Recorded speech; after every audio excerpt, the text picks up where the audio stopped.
Kita bicara masalah hati, yang kita sudah tahu hadis Nabi SAW yang berbunyi, di dalam jasad seseorang manusia ada gumpalan darah. Kalau dia baik, maka akan baik semuanya, dia seperti rajanya.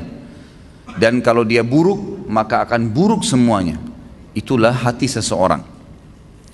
Ulama membahas panjang lebar hadis ini, bahwasanya yang dimaksud dengan hadis ini adalah bagaimana hati yang diisi dengan dosa itu akan merusak seluruh anggota badannya, seluruh anggota badannya.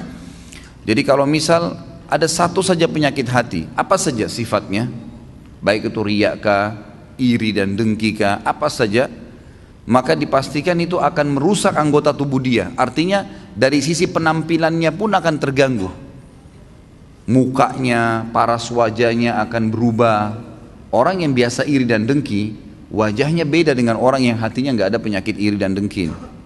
Beda. Memang ada cahaya-cahaya keimanan di situ di wajahnya.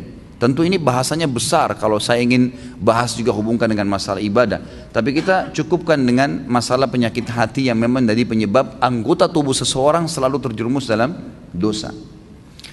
Efek besar sekali terhadap hati yang diisi dengan kemaksiatan itu akan berpengaruh kepada fisik dia, dari rambut sampai ke kaki.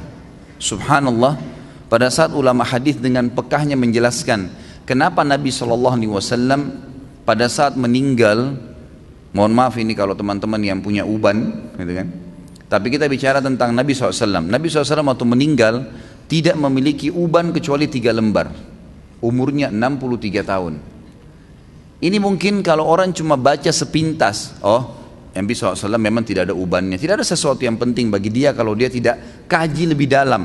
Tapi kalau kita kaji lebih dalam sebagaimana sebagian ulama hadis, mereka mengatakan apa sebabnya Nabi SAW tidak memiliki uban kecuali 3 lembar di umur 63 tahun. Sementara banyak manusia umur 30 tahun, 40 tahun sudah ubanan.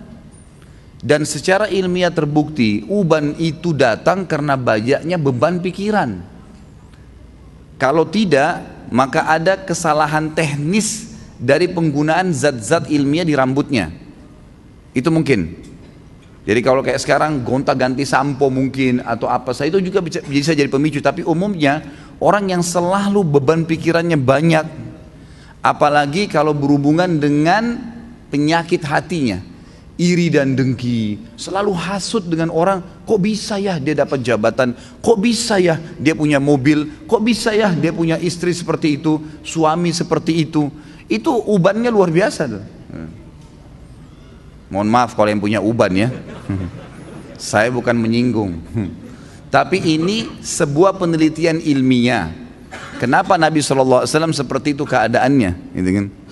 Ternyata ada penelitian yang dihubungkan dengan teknologi sekarang, itu berhubungan sekali. Nabi SAW dikatakan dalam hadis Bukhari oleh Aisyah radhiyallahu anha, Nabi SAW tidak pernah marah,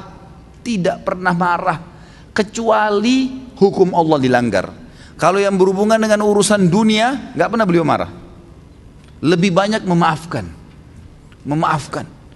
Sampai ada seorang sahabat datang mengatakannya, Rasulullah, saya punya kebun nih, pegawai saya banyak, sering buat salah. Yang kurma disortir salah sortirannya, yang diturunkan tunda waktunya, mestinya harus panen sekian banyak, ditunda besok dan seterusnya, banyak masalah nih. Berapa kali kami harus maafkan pegawai kami? Apa jawaban Nabi SAW? Maafkan mereka walaupun sampai 70 kali. Bukan keluarkan, pecat.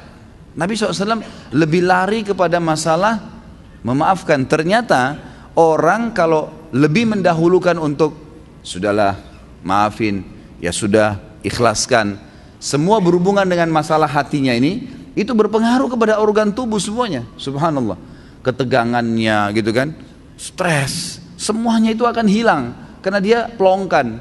Dan saya sudah bilang ikhwah dan akhwat rahimakumullah, dalam agama kita kalau ada seseorang berbuat jahat dengan kita, jangan balas kejahatan dengan kejahatan.